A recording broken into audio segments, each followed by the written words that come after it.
I think a real karmic connection, in my experience, feels like recognition, whilst anxious attachment feels like an emergency.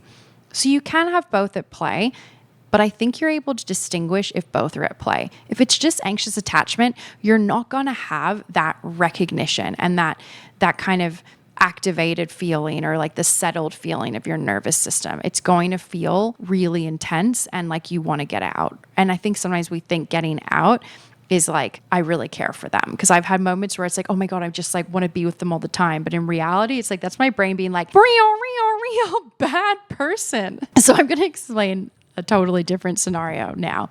So I've had, again, this immediate visceral connection, like I said, have happened a few times where I feel like I've known them before. But upon reflection, looking at some of these, it really does feel different. And I think when you're in it, it's really hard to distinguish.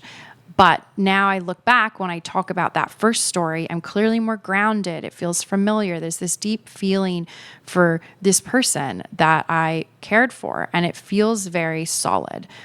And I think that's a sign that it's karmic and likely not attachment connection. But when your attachment style is flaring, it often creates a sense of anxiety, which can be mistaken for, I think, strong emotions. Your heart's racing, you feel on edge with excitement, which is really just anxiety over when you're going to hear from them or see from them.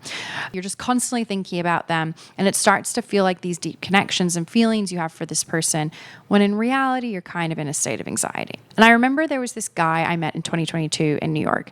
I met him the night he had finalized his divorce papers that day. I mean, this is so classic me. Who would not have seen that as a red flag? Anyways, I met this guy at this bar and I immediately am drawn to him. And again, I felt this very familiar energy, like I'd known him before.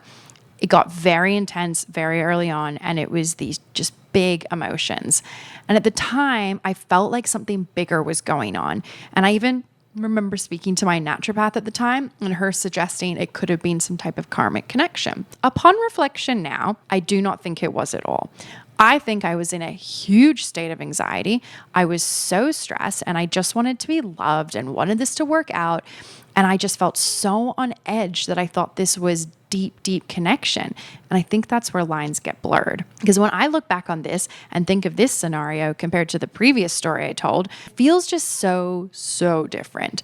Maybe what's helpful is asking yourself, when you do go back and retell these stories, which ones have more of an emotional pull compared to the other ones? Because maybe that can be the marker of it.